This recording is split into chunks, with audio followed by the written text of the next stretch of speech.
So this is a lovely example of when we can use our artistic license when it comes to landscapes.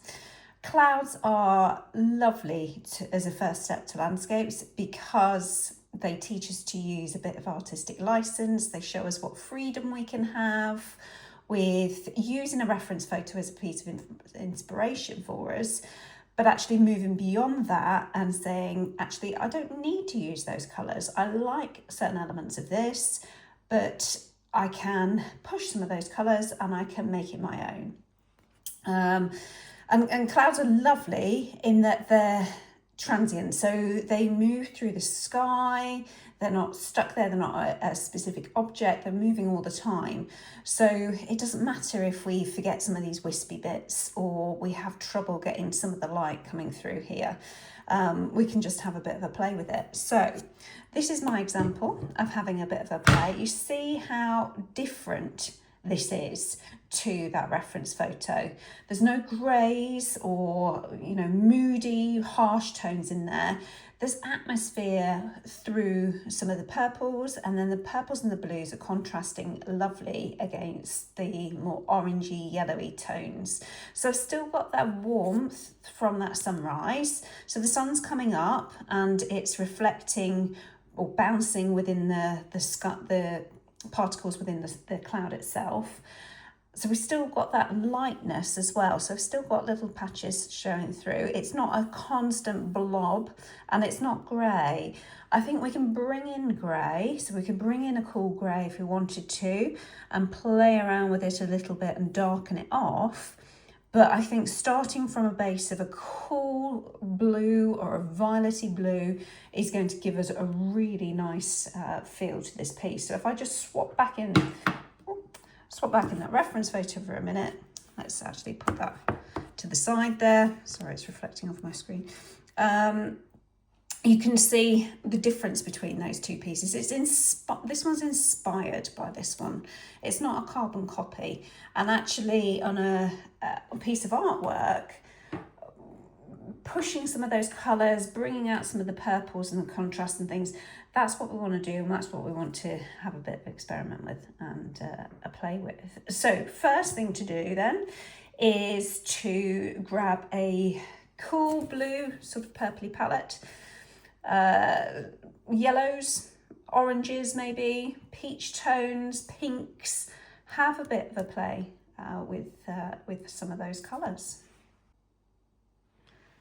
Okay, so with our colour choices then, the first thing we need to do is to pick out some cool blues and violety purpley tones.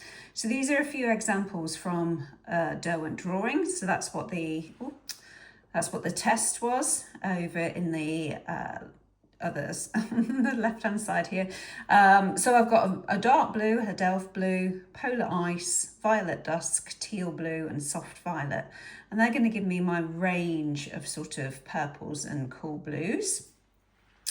If you don't have those pencil brands, if you don't have Derwent drawing, then the approach I suggest is grabbing a few of your blues from different brands. You can mix and match, it doesn't matter, and just doing a few sort of swatch tests. So this is the Derwent Lightfast. What we're looking for is we're looking for purpley leaning blues. Okay, so if we were looking at the colour wheel, what we'd find is that we'd have yellow, blue and red on different sides of the colour wheel there. So we're looking for the blues that lean blue, violet, violet, red, violet to red. Okay, so this side of the colour wheel. What we don't want is blues that are leaning towards the yellow side. So we don't want bluey greens, anything like that. So what's really useful with the swatching is to be able to tell whether it's sort of got a slightly greeny tint or a slightly purpley bluey tint. So with these Derwent Lightfast, they tend to lean a little bit greeny, in my opinion, and you can tell if you add on a pencil like an Arctic. So if you go over the top with like white or an Arctic, you'll be able to see the lean a little bit more. Deep blue is more of sort of what I call a more pure blue, so that's not really leaning either way, but you can see certainly with the midnight blue I can see a little bit of green in there. So light fast I find a little bit more challenging to find those blue leaning, purple leaning blues. Something like the luminance range here. So here is just a few examples from that luminance range. We can see this blue denim. I'm probably pronouncing that wrong, I apologise. It leans more purpley, blue violet, and the Indanthrene blue lean cooler. Whereas these middle cobalt blues, they're more like the pure blue end. They're not sort of greeny.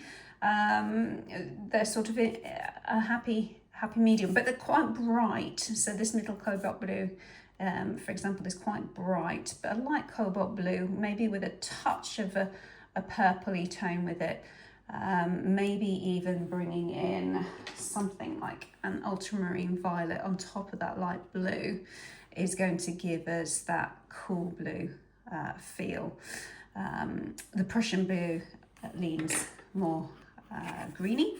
And then here's an example with Polychromos range, and here I've mixed it with the Silver Glaze Pablo just to bring out any sort of undertones more clearly. So we can see the Delft blue and the blue violet lean more towards the violet, and Indanthrene again is a really nice cool blue.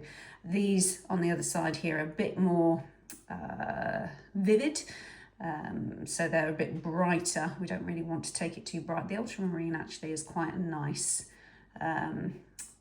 pure, so neutral, pure sort of blue. It doesn't really lean purple, it doesn't really lean green. If anything, I'd say it's slightly cooler. So that will work well, and the sky blue is a nice background. So choose a few of those sorts of colours, and then we're going to work off this example here. Okay, so for the pinky reddy tones and the yellow sort of breaking through, these are the ones I went with for the Derwent drawing range. So I've got a sunflower, rust, which is an orangey red, dusky pink, light sienna, and ash rose. The ash rose is more of a cooler colour, leans a bit more purple. You can see the warm tones though in these colours here. Again, swatch, have a bit of a play. I'm going to work with some Polychromos pencils. So I've just gone and selected a few from my set. So let me bring in those in here. So I've got a range of different colours here. There's a few that I wanted to highlight. So the Naples ochre I wouldn't use, the Naples yellow is a little bit mucky. You see that? It's a little bit mucky. It's got a little bit of green or brown in it. So I'd put that one to one side. The others though are very similar. So if we get the, here we've got the cadmium, dark cadmium orange and a orange glaze, quite similar in colour there, just a different sort of darkness to them. Cream is quite nice as a bit of a blender. To me, it feels a little bit, ever so slightly, a little bit greeny. So I'll probably use that with caution. I might even swap to an ivory or something like that, or even blend with a white. So I might not use that one. The yellow glaze, to me, does lean more green on that colour wheel. So that's another one that I put to one side. I'm not too happy about using that. You could probably use it right on the edges here, that light yellow glaze. And then what else have I got? I've got a dark chrome yellow, cadmium orange, and a dark cadmium yellow. So they're all sort of coming on that yellowy orange end of the spectrum there. It doesn't, I wouldn't need all of these. It's just that if you've got any of those, then those would be appropriate. So I'd probably even be fine with something like a dark cadmium yellow and an orange glaze. Would probably do me fine, but because I've got access to a few, I might as well bring those in. So looking for an ash rose sort of substitute. So this is my ash rose. So I did bring that in for some more pinky tones, purpley tones. The ash rose, the closest equivalent really would be a light use of this light magenta with the Polychromos. The only problem is that the light fastness with this particular pencil, because the pink pigments tend to suffer a little bit more in terms of fading in the sun. So I'd probably not bring in this one. I'd probably just use more of a violet very lightly. And then in those sort of intermediate peachy zones over here, I've got something like a beige red and a cinnamon. So those might be quite nice to bring in there. Got to be a little bit careful in this area here because we can go quite mucky. We can go quite browny with the reddy pinky tones mixing in there. So just got to be a little bit careful with that. So suggestion then is to just grab a selection of different purples, yellows, oranges and cool blues. With the Polychromos, I do not like the white. I feel it's a little lackluster. So what I would tend to blend with the Polychromos, so we'll find we might want a blender, something to calm down a little bit, the sky blue up there, something like a Pablo white or a silver white, silver grey, or a coal grey one. The silver grey is really nice because it's got a slight blue tint to it. So that would be my preferred one. The white can lean a little bit yellowy. So it's a little bit of a warm white, not that you'd be able to tell in 9 out of 10 cases, but I do tend to pick up that silver white quite a lot. Be careful if you're blending with a coal grey one, it may make your sky a little bit dull. It reduces the saturation a little bit. So that is where I'm going to start off. So with my sky blue, pale back layer, we're going to start off with that and then one of those mixer pencils. So let's start drawing. We want gentle pressure. We're going to start off by drawing the sky first and leaving a hole, a gap, leaving space for our cloud. I'm going to do it this way because that's the way I would do it if it was a white cloud, and it allows for softer edges. So let's just have a quick test here using light pressure, and here it's more of a swatch, so I'm just going to go backwards and forwards just to see how it behaves on this paper. One of the reasons I do this is to make sure it's not going to go too dark too quickly. So what I might do with a very dark pencil, for example, so if I've got something like the Indanthrene here, instead of going straight onto the white surface, I might prepare that surface a little bit first with more of a blending colour, so my white. So I might pop the white down first to gentle pressure, just to give a little bit of a resist, so that when I come over with my darker pencil, it's not so harsh on that first pass.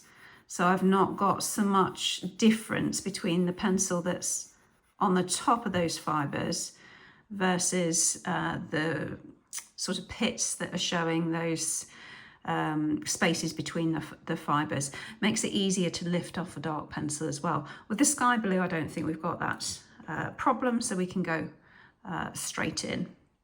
The other piece of kit I've got handy is just a old makeup brush that's never been used for makeup, just to brush off any fibres and things that have been disturbed while I've been playing around with pencils. So we're going to loosely use this image here as inspiration. So what I'm going to start by doing is putting in that first layer for the sky. Lots of different ways of doing an initial light layer. We've got lots of different approaches depending on how you like to work. I like to work with quite an open circle to start with, so no bigger than my sort of fingertip. Go around a circle or an oval, and then keeping my pencil on the paper, but just shifting a little bit each time to almost create like a tube as we're going across. That's my sort of approach with that. It works really well if we've got stormy skies in particular, because we can accentuate some of these little shapes and things that we produce in there. Another way of putting in the sky would be similar to this sort of back and forth stroke that we've got here, and then if we go the other way, we're effectively cross hatching. Whatever works for you, this works for me. So it's a way that I can reduce the number of artifacts that are created in those initial layers. The initial layers are actually really crucial to how the rest of the piece is going to feel. You can see I've gone slightly harder with my pressure here. The reason for that is I've got the reference photo sort of on my tablet, slightly off to the side there, so I was restricted in the way I was moving my hand. But it's in light pressure. We're just going to ignore it and it'll disappear later on. I'm holding my pencil quite far back. That is my way of reducing my pressure. So what I've done, if you can see, as I've drawn across there, is I've left a bit of a gap at the top here, and then coming down here, almost like a bit of a step. It's roughly this shape here. We can refine that a little bit later, and then I'm going to come down here.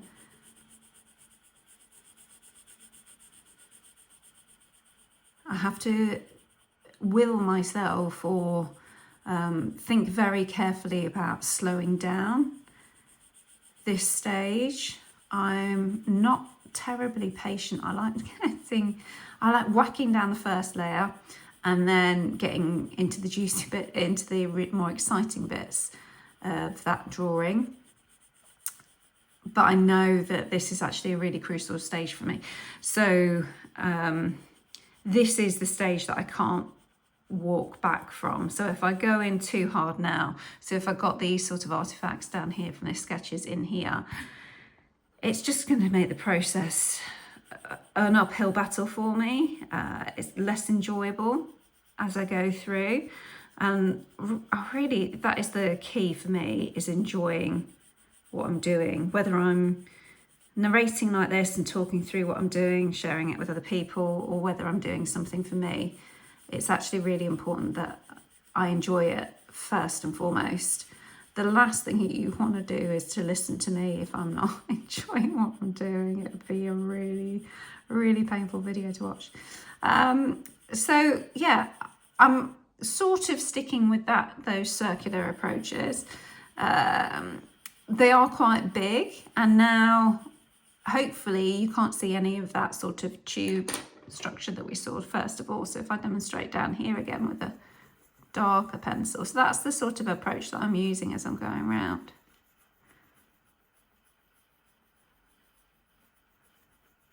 And then as I do another pass, I'll maybe overlap it a little bit on the next go.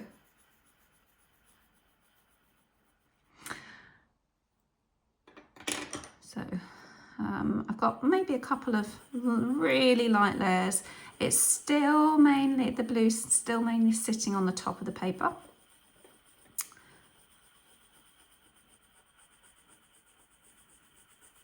And I'm going to come into the cloud a little bit here, just to give me a little bit of a shape. It's not going to be a perfect match to this one. And as I said before, it's using the reference photo as inspiration. We don't need to copy it. And actually I'm going to leave out this bit at the bottom here for the sake of this demo. So this one on this side was one I did, I think it was watching the kids. I was sat on the sofa. I'd got a little portable lamp, and I think the kids were playing a game or something, and I was sat on the sofa with them, or in the room with them. It didn't take me more than an hour or so. This one was a little bit quicker with the Derwent drawing because it's quite a thicker pencil. Thicker in terms of softer. You get more pigment down quicker, but it does mean that potentially you have to fight with more artifacts in the paper on this one. So I can see little lines and things in here, which we shouldn't get quite so much with the Polychromos.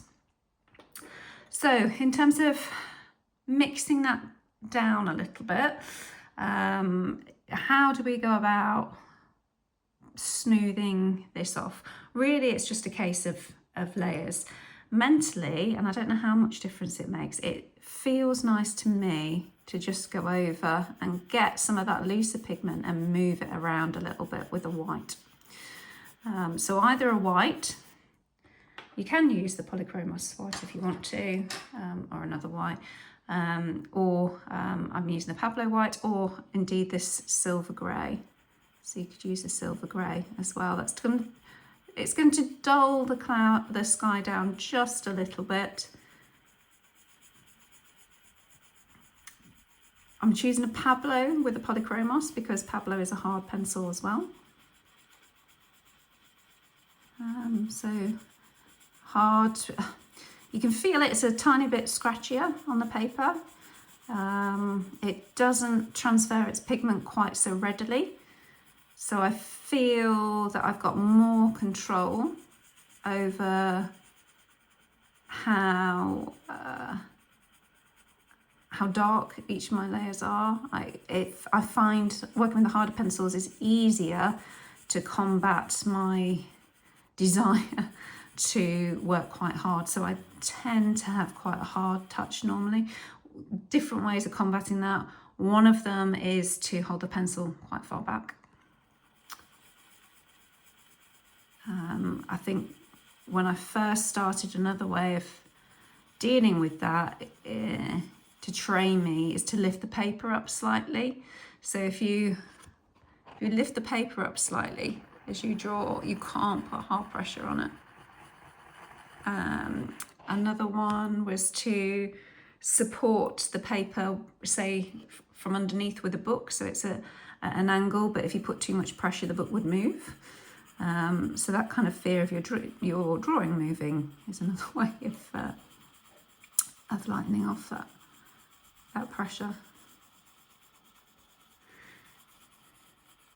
So we've got a light base down. Once you've got a few layers in it, and I'm rushing this a little bit because you're drawing along.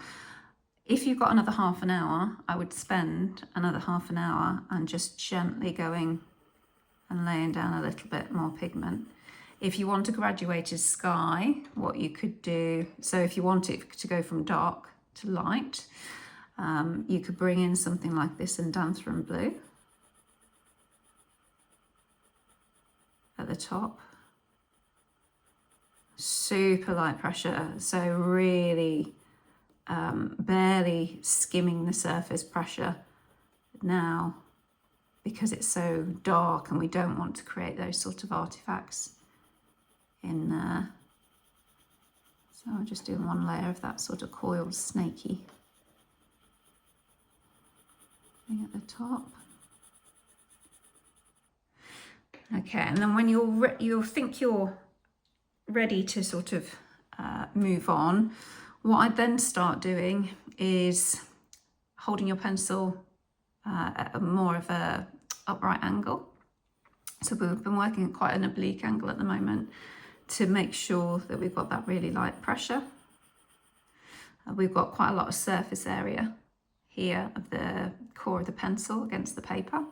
So we can use all of that if we want to go really shallow. What we want now is a smaller surface area. And instead of doing sort of a fingernail size, we want to switch to something something considerably smaller. So something like you imagine the diameter of a cotton bud or a Q-tip, something like that, or a match head. So not as small as a pin, not really tiny, because you'll be here for ages and you're going to get artifacts that way. So yeah, just switching then to something a lot smaller, and this is going to take a lot more time. So it will take more time. Take more time to get it to that smooth, even coverage that we're looking for. You might be quite happy with seeing the fibers, so seeing the little bit the pits and the grooves, what we might refer to as you might want to fill the tooth. So if you think about the cotton fibers sort of sticking up, what's happening is we're skipping over a lot of those fibers, and by making our pencil more upright, it's poking in between those gaps a little bit more. The more upright and sharp our pencil is, the easier it is to sort of poke into those gaps, and you'll be able to feel it with the cotton paper in particular. You'll be able to feel when you get into those grooves and when you pull out of them, the little tug on your pencil. I find that little tug quite nice.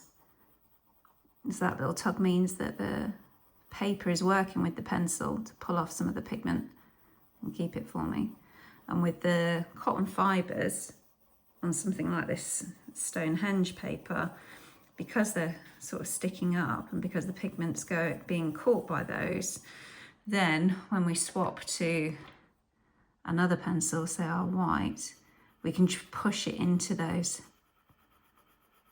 tooth as well. So that's another way of slightly moving it around a little bit with a white or with the silver grey, or even a coal grey. We're going to desaturate, so we're going to make our colours a bit less vivid, less bright. But actually for the sky, that's what we want. So over here, I was using the Derwent drawing pencil, so something like a teal blue and a Solway blue, I think, was in there. Maybe a little bit of white on top.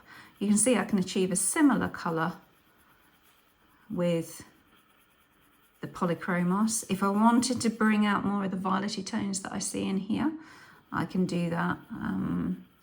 As I say, a glaze of a violet is probably better than mixing with some of the less light fast pencils.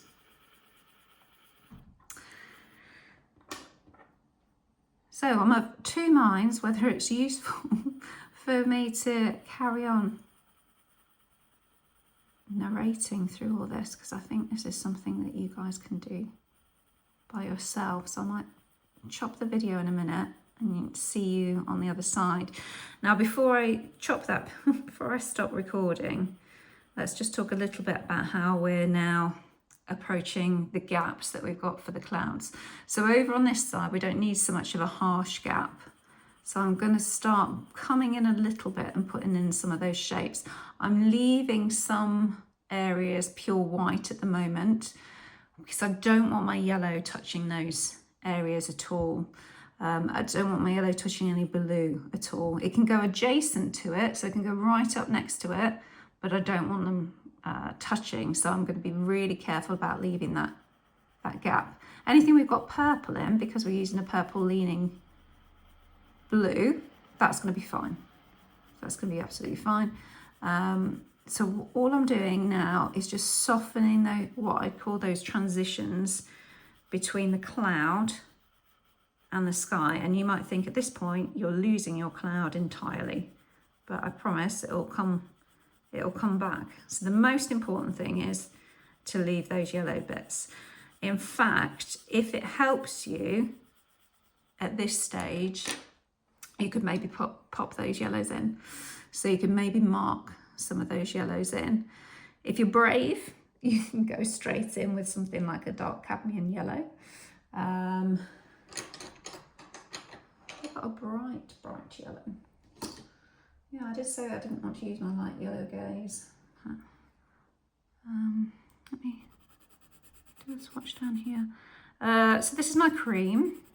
That's not going to be quite as, this doesn't have any punch to it. The light yellow glaze does lean more greeny than orange, but I am going to get a bit of a punch with that. There's my dark cadmium yellow. See how orangey that is in comparison. So what I might do is have a bit of the light yellow glaze and then a tiny bit of that cadmium yellow on top. So the combination of those two things and then mixed in with a bit of a white. And then I can come round and transition more into my orange on this side. That might give me the pop I need. So in comparison, this is my Derwent drawing. See how vibrant that is straight away. That's good. That gave me my pop almost instantly. So a little bit of a play with those. So I'm going to leave those for a minute while I'm going to think about that while I just come around and do a few more blue layers. We're going to come around. So on this side, I've not got as much pencil. I'm still doing those wide open ovals or circles. Pencil quite far back. And then when I'm happier, that I'm ready to fill my tooth, I can come in with a more upright, smaller circle. So we're actually going to get more of a defined boundary on this side of the cloud. You see how that's appearing now? Whereas on this side, I've softened that transition off. It sort of blurs at the moment. Blurs at the moment with fewer layers. I've got more layers of blue there and then only one layer or so of blue at the moment here. And then we're sort of mixing into that cloud here. So I will transition a little bit in terms of the depth of this blue. So I will stop the recording in a moment and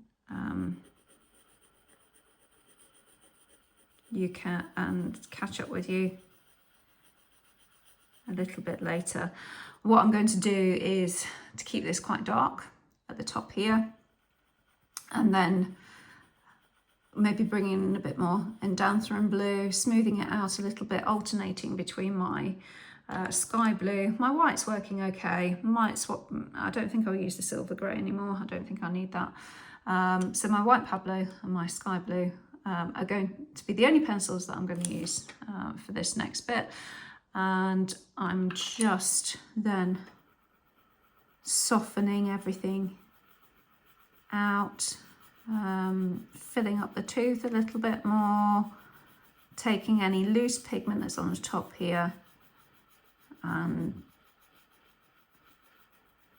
making careful to sort of fade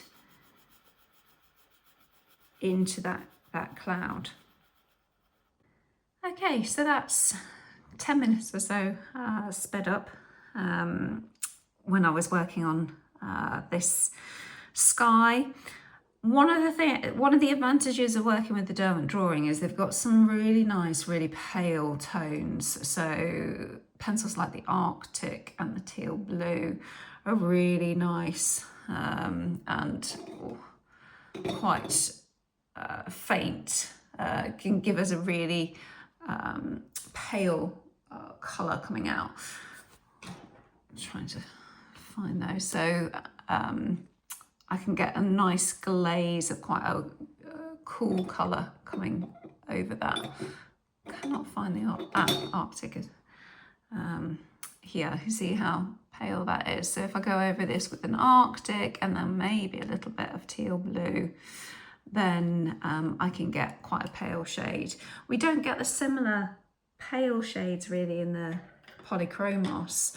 We can get them with the cool greys, so I've got quite a pale cool grey there, and as I say, you could use the white or the Pablo white, but the blue is actually still can be quite strong, so we're not going to get this really consistent pale fade that we've got here.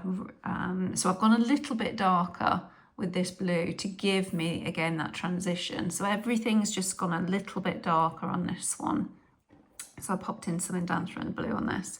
You can get a really gentle blue, particularly if you go in first with the white. So down here, if I went in first with my white and then put the sky blue on top, you can see I can get a far lighter shade of blue on there. At the moment, because I put the sky blue in first on here, it's all sort of sitting on the top of that tooth. And short of removing it with a kneadable eraser, which you can do, I'm not going to be able to make it much lighter than it is at the moment. If I put white in first, it gives a bit of a resist and prevents me putting so much of that blue pigment on. But the sky is our interpretation. We have artistic license. It does not concern me that this is not going to match this one. I'm just explaining why I've gone a little bit darker up here. So we've got this gradual fade then into white, and actually I've brought a little bit of white into the cloud, and obviously you can't see that, just to fade off that blue a little bit. So rather than having blue and then white, I've got blue into a bluey white into white in here. The white is quite nice. You can use the white to act as a bit of a resist. So if you've got really bright highlights that you want to keep, you could use harder pressure with the Pablo white, or even with a softer pencil with a luminance white, a Derwent Lightfast white, or even the Derwent drawing white if you've got them. I'm just hunting around now for a kneadable eraser. There's always something I forget to bring. Another couple of things that you might want handy, some tape and an eraser guard to put the tape on. Might not need them, but they're useful. And then a kneadable eraser. So I've taken off a little bit. So that's quite handy for refining the shape of our clouds. I don't need to at the moment, but if you found that you had come maybe too far into the cloud, you wanted to alter the shape a little bit,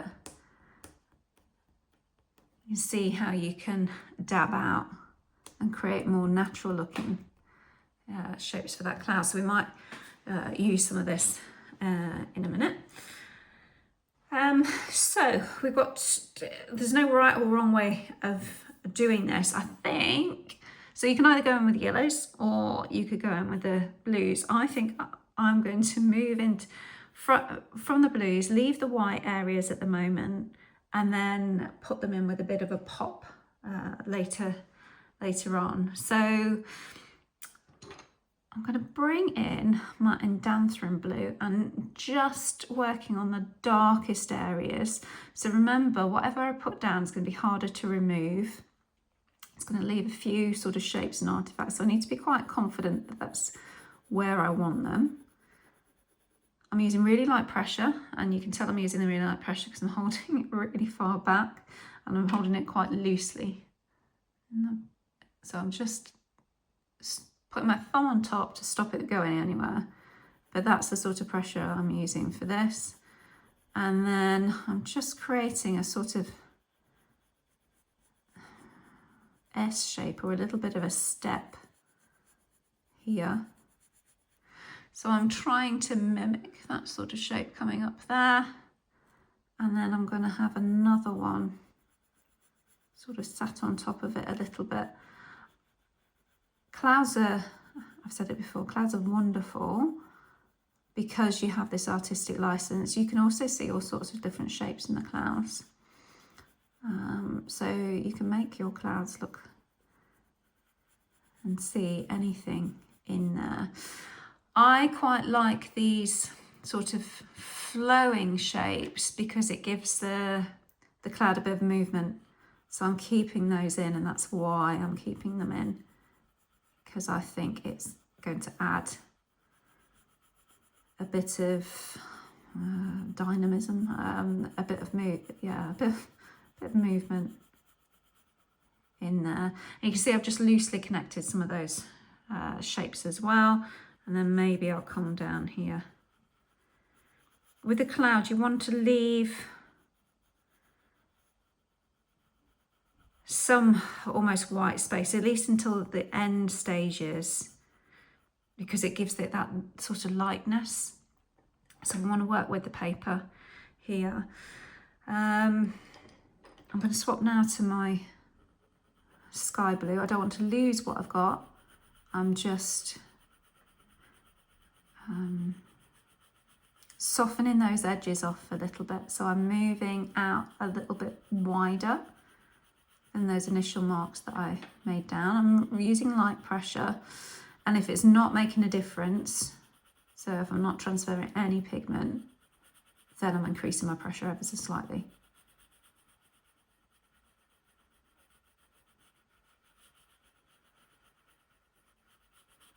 So I'm just widening those initial marks. I did have a couple of yellowy bits in there, which are quite nice, so I'm going to try and keep those holes in there for that. And then I've got these sort of wispy bits trailing off at the end here. It's not making any difference at the moment, so I'm making my pencil a little bit more upright. And that means I don't need to alter my pressure. It means that I'm poking into that tooth a little bit more, being a little bit more precise without having to add harder pressure in there. These areas here don't have any yellow or oranges in them, so I'm quite happy to now change those from that pure white. Just wondering whether I want to go through there. I'll go through there a little bit. Make that into two separate bits of that cloud there. Really light pressure. And then up here, I want a little bit of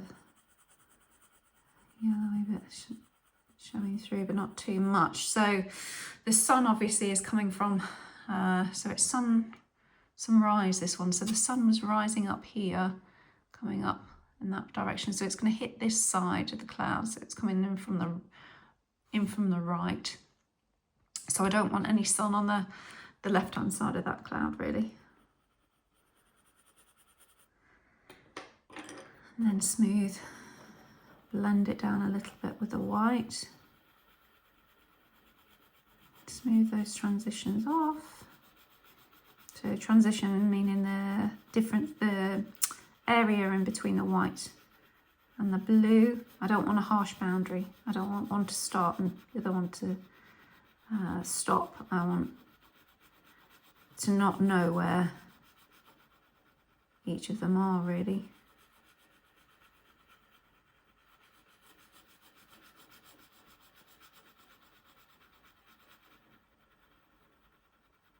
There's a little bit more harsh of a boundary there because I need to bring in some of those purples. So we're going to bring in some purples in a minute. Down here, I've got a few more layers down here. It doesn't look like it because it's quite pale, but I can go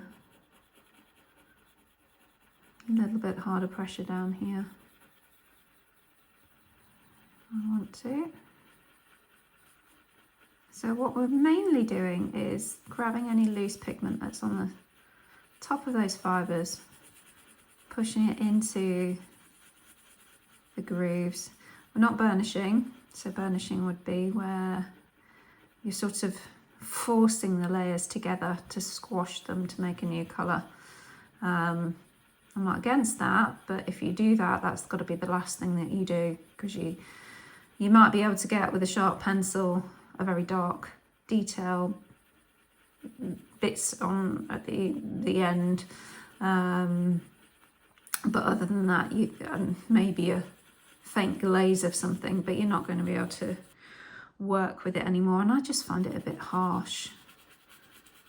I want to say I find it a bit cruel to the paper, but that doesn't really make much sense. Okay, so I've got the shapes there. It's nowhere near dark enough. We're just going to take it nice and slowly. So then a more purpley tone, so something like a blue violet or a violet violet. So let's bring in my violet.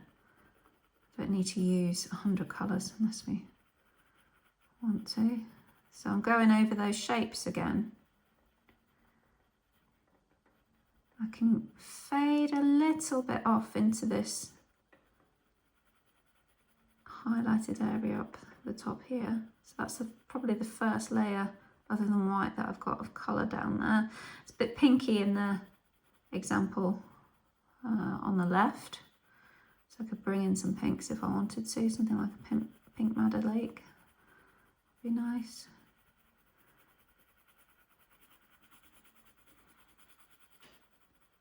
So this is a really lovely exercise for playing around, working with your pressure, different strokes, practicing being really gentle, but also that gentle layering and blending. So we're creating colours that we don't have, or we're creating alternative versions of colours through this process.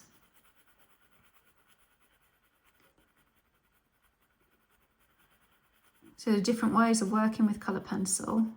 If you've got a really extensive collection, you can sort of use the colours straight off the rack as they are, and just do multiple layers of those, and then swap to a different colour adjacent to it and go in that way. The softer pencils work really well in that way.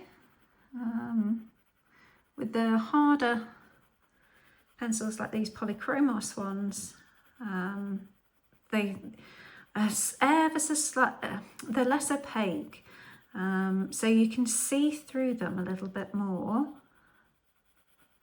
I think because they don't feel the tooth of the paper quite so easily. They sit on the top a little bit more. So we can have that kind of optical blending effect. So with paint, if you mix it, you've mixed a new colour. With colour pencils, we don't mix the pigments in the same way. We layer them on top of each other, and then it creates the illusion of a new colour. I'm swapping back to my sky blue then now. I'm going to go over everything in that cloud with this sky blue, blending those layers together a little bit. Where I've got white, it's going to be replaced with this more sky blue colour.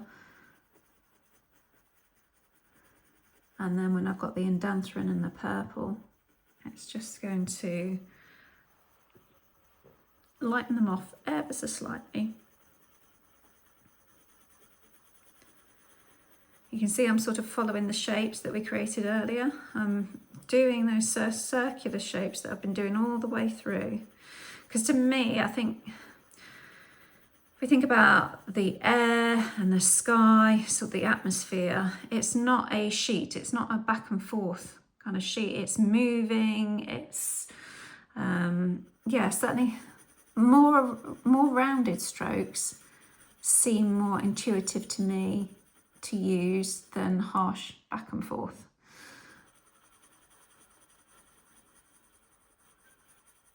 Sort of following what I imagine the 3D form of these clouds or pocket of vapour would be. And the best clouds that you will do will be the ones that you do almost without thinking about it. So actually, I said not thinking about it. I'm not really thinking about why my pencil's moving. I have to describe it to you every now and again. But the pencil's moving without me wondering what I'm doing. I tend not to take my pencil off the paper an awful lot. You see, I'm just going round and round and round, and I'm shifting my hand ever so slightly to move it across, or my arm to move it across the page. But I'm not consciously dabbing over here and then dabbing over there at this stage. So yes, I think I'm swapping now to an Indanthrene blue to darken things off a little bit. And again, replicating those shapes a little bit. I'll be following, so I'm following over here, following those shapes on there. So yeah, if you can drift off, if you can not worry about the exact shapes that you're creating, if you can put some music on or a podcast, have a play around with some clouds without thinking too much of it, you'll be surprised at how much more fluid, natural they feel. So I can find it's not making so much of a difference anymore because we've got more layers on there. So the alternative is to swap pencils or to increase pressure or to swap to a more upright stroke. So I might swap to a more upright stroke just in this area here, keeping my pressure the same, keeping my pressure light. And if it doesn't make any difference, I'm increasing that ever so slightly. Definitely more of a blue cloud on this side, so I want to bring in some more purple tones. So let me bring in my violet again. You might find that just working with the blue violet or a Delft blue is really nice. And Polychromos, that's a little bit purpley as well. Just one of those colours with your sky blue. And maybe a white would be fine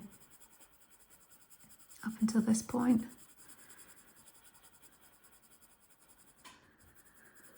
So I've used a few colours, but you don't necessarily have to follow those. So this other bit of cloud on the right, it's more of a peachy, warm tone coming through there. And if you look at it on this side, it's not a gradual fade like we've got with the sky. It's a little bit patchy, which works in our favour. Now the patchiness is coming from the light bouncing around inside of the cloud. So patchiness works great for clouds. So if you struggle with graduated skies or graduated colours where we've got a subtle blend from dark to light or subtle blend from say purple to yellow, then clouds are for you.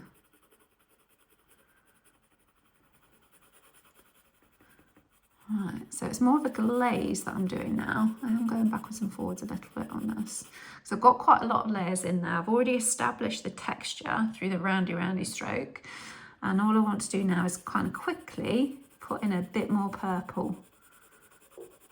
I'm just going over quite quickly there, putting in a little bit of purple. When I'm approaching those white areas, I'm slowing down and being a bit more precise about it.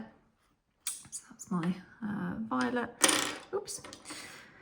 And then I'm going to blend everything in, try and get rid of some of this grainy feel with the white here. So the grain is, as I say, the difference of the pigment staying on the top of the fibres and going in between those fibres, or going in and filling up that tooth. How much grain you sort of want is completely up to you. There's no right or wrong with it.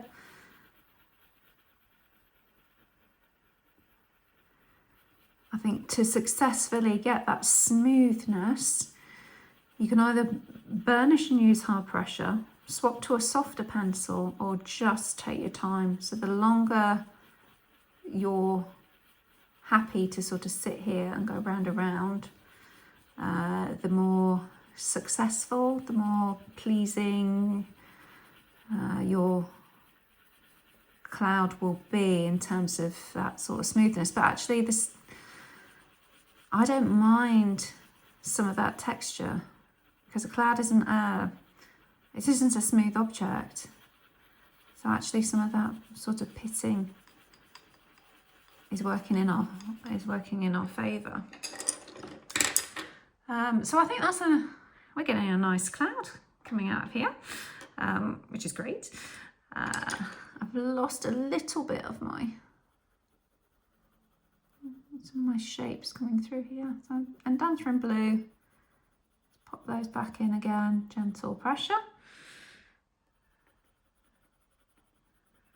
Okay, so we're going to transition more into the sort of pinky yellowy tones then now. So this is a tricky one, because what we've got are quite cool colours meeting really warm colours. So cool, really warm. So we're actually on completely opposite ends of this colour wheel. So we're here, cool colours around here, and then we're meeting these yellowy colours on the other side. Blue and orange are lovely complementary colours, so it's going to give us that pow, that contrast, that wow effect that we want. But in the middle, if we mix blue and orange together, we're going to get a really mucky brown colour. So we don't want the mucky brown colour. So let's show you this side of colour wheel here. So you can see, try and avoid some of my light. You can see the blue violet here going into the orange. You start mixing them together, we get mud in the middle. So they shouldn't meet. What instead we want to do is go this way round on the colour wheel. So go with this sort of analogous colours here. So we want blue, so anything blue, violet.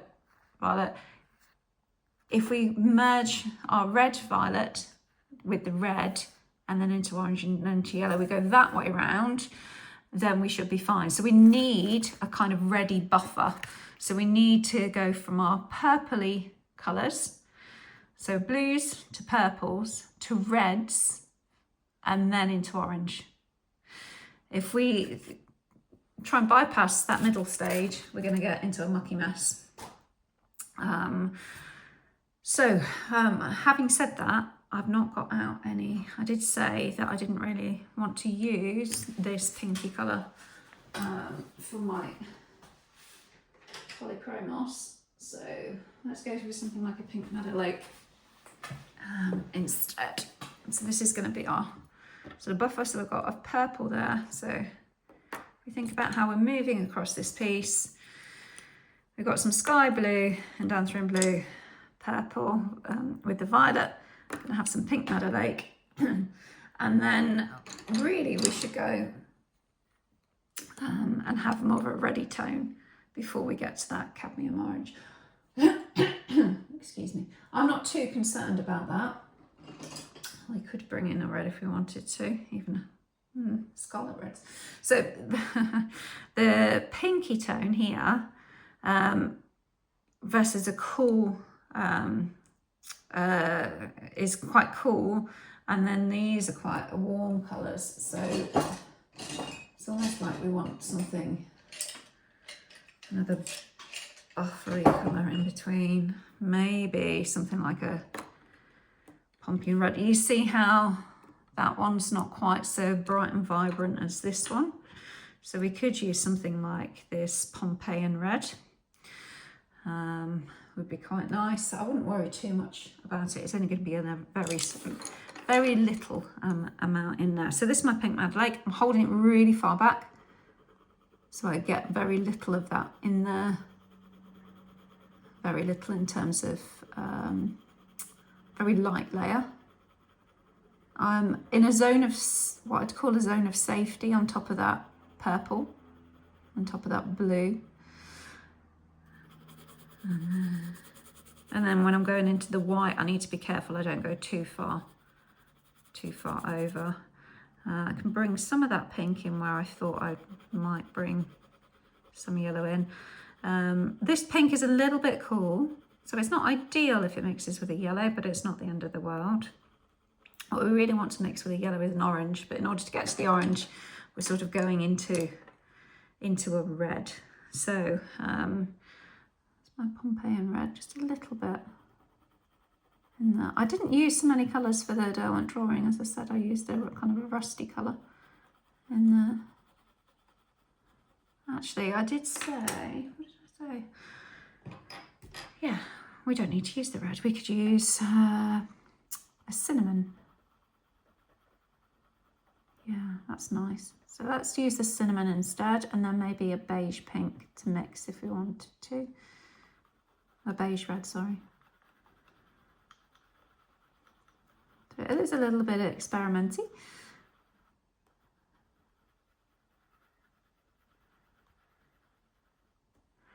I've got a little bit light there. So let's bring a bit of that pinky back there. It's too hard, too big a jump between the blue into the purple, into the pink. Just fill that gap in a little bit. And I can come back with my purple. So one thing you could do is you could swatch some of these if you're unsure. I'm quite happy to just have a go and then rescue it if I need to. So in terms of rescuing it, if you wanted to, you just dab it out with an kneadable eraser, because you've gone in really lightly. If you're losing the shapes of your clouds, you just dab it out with a kneadable eraser. And it also creates some of that texture in there as well. So if you find actually forming these clouds a little bit difficult, as long as you're using light pressure, you can dab that out quite successfully. Yeah, I used this cinnamon in there, using hard pressure, so you can just see that colour coming through there. And then actually I'm going to pop in a bit of my cream next. So that's my pale yellow. I'm just going to see what happens with letting the paper do the work of that white, the bright yellow bits. Is that bright enough, do we think? So my yellow, or my cream, the cream is very yellowy cream. I'm just putting that next to my cinnamon. Again, with the yellow and the purple, we don't really want those to mate.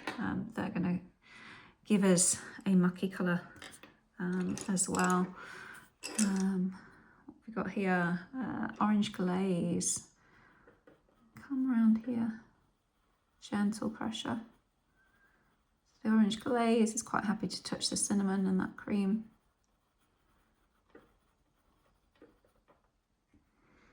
So this is probably the most challenging bit, is just thinking about how we're laying those colours on top of each other and what's allowed to touch and what's not allowed to touch. Or you can experiment a little bit like I did here. I wasn't too concerned here, and you can see it's just ended up slightly mucky, but actually that adds to the variety. It's not so perfect, which is actually quite nice. So that was my orange glaze with my cream and my cinnamon. Those ones went together. Then I sort of went into a pink and then a purple. So that's how we've got that sort of transitioning there. And then I'm coming in with a light yellow glaze. I'm going to do that on this side just a little bit, because I think it gives us that pop a little bit. Just a couple of hours, just experimenting a little bit with it. And then I've got this dark cadmium yellow.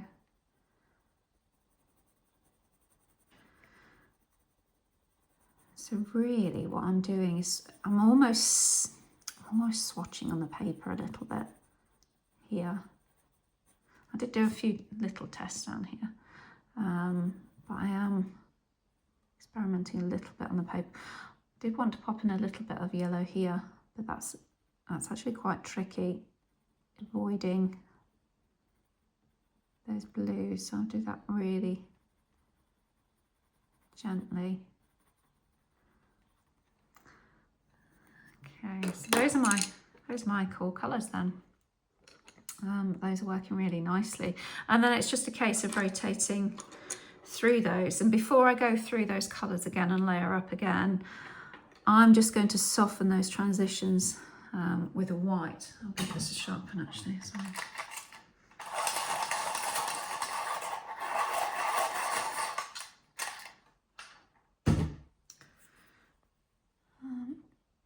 Yeah, so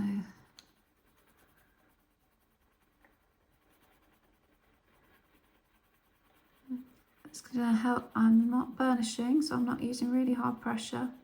I'm just moving any loose pigment that's on the top. I'm moving it into the adjacent sort of grooves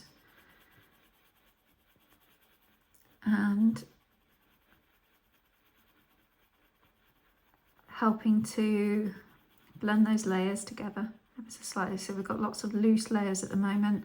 I'm adding slightly harder pressure if it's not making any difference. If I'm not seeing an effect of my pencils over the paper, that's when I increase my pressure. It's quite a neutral pencil, pigment-wise, so I can go over everything really. Strictly, I should probably have a bit of a break if I'm going from the yellows here into the blues. So what I'd probably do on a full piece is sort of almost clean my pencil a little bit on the side there before moving between those, just in case I get an odd bit of pigment in there. So then it's just a case of rotating through those then. So that's it, that's the approach. We've covered everything, and now it's just a case of thinking about how deep we want the colours, so how dull or bright we want the colours, or how saturated we want it, how smooth.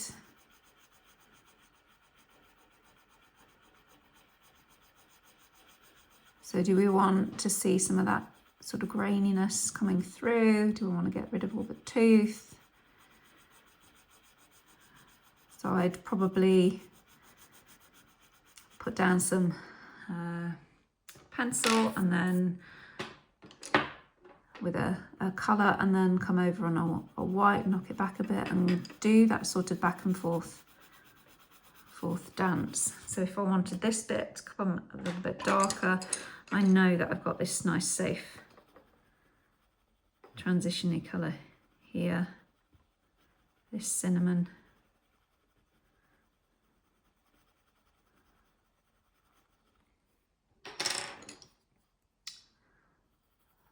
Swap back through, and wouldn't be afraid to go dark. Wouldn't be afraid to add extra layers, and at this point you will find that you're adding harder pressure. Don't be afraid to leave gaps, so let the cloud sort of almost breathe a bit. We want to be able to feel as if the light is shining through it.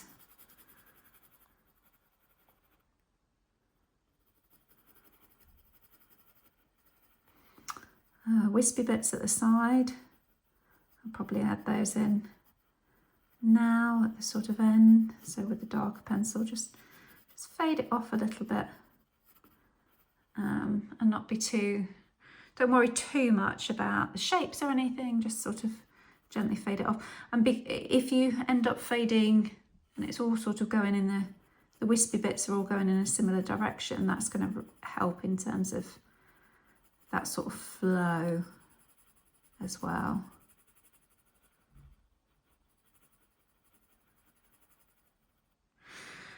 And then if you wanted to, you could return to the sky and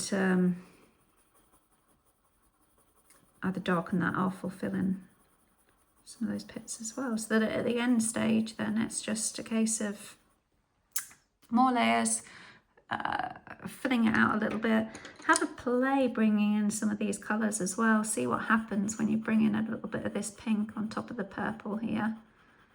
See if you like that effect or not.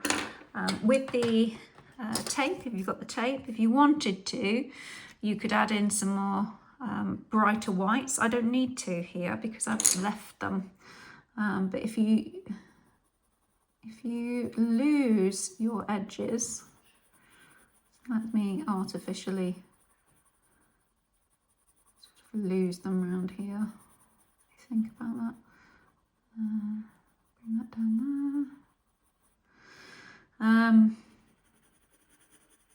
Yeah, okay, so let me demonstrate over here. So what you might want to do is, I've used this tape a few times, it's just bring in a highlight, and it will just take that a step back and remove, depending on how many layers you've got, how much pressure you use on the tape, it will knock some of that back. So you might find that actually maybe on the, I use this tape quite a lot, maybe on the extreme at the top of this cloud I want a nice bright white bit, and you can lift that off with the tape, and then obviously you can have a play around with your kneadable eraser as well. Yeah, just have a bit of a play with it. Have a bit of a play with the range of different colours, different pencils, different surfaces, and see how you like to create your clouds.